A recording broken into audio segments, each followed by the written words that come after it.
So Haircut, my next film, is about a barber who has to calm the situation when a desperate young drug dealer holds up the barbershop at gunpoint. And that's just the synopsis, by the way. I just sort of throw that out. But it's basically a film that is based on similar events. You know, I went through something similar in the sense where I was in a barbershop when all this craziness was happening. But obviously, like, I've played around with the story a bit. But the general consensus is that I wanted to make a film about an iconic place in my neighborhood, which is the barbershop. You go on the high street. My barber's in Plumstead, right? Marcus's. Where you go on the high street, you see a butcher, you see a corner shop, you see a car wash, you might see a car lot, you know, you see all these different places, chicken shop, you know. But if you're in a place of bother, what's the first place you go to? It's a barbershop. It's like a safe haven, right? It's like the pub for us Afro-Caribbean people, you know. And when you go in there, you see people from different places. You see people from, again, Ghana, Nigeria, Jamaica, Somalia, you name it. You see what I'm saying to you? Like, they're all, the Ugandan, they're all there.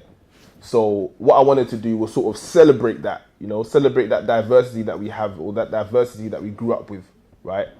And show how the barbershop is a solid part of the foundation from our area. Because when you go to the mainstream media, a lot of the time you hear them, you know, talk about this. For example, let's just say there's been, a stabbing or something, or there's been a drug-related issue or something bad. And I'm not justifying any of these things, but then you only see one side of the story. You just see a picture of this black kid with a bruise under his eye who looks like the devil himself, you know, and then they're like, oh, this kid, you know, did this and that and this and that. So what I want to do with this film is offer a complete narrative, right?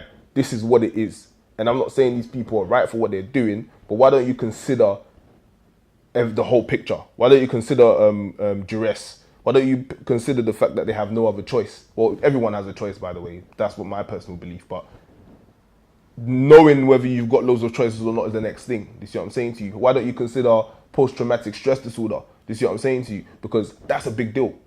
You know, like, I've grown up with people who have been through the worst situations known to man, you know? And just because some people don't get affected by that shouldn't mean we should disregard it and look at people as, you know, because it's important. So this film is basically to show that narrative, to show the complete narrative, to show, and the best way for me to do that is the barbershop. Because imagine the people that come in and out of the barbershop every day. You know, you might see a drug dealer come into the barbershop while he's getting his haircut and pick up his drug line. You see what I'm saying to you? And no one's going to judge him.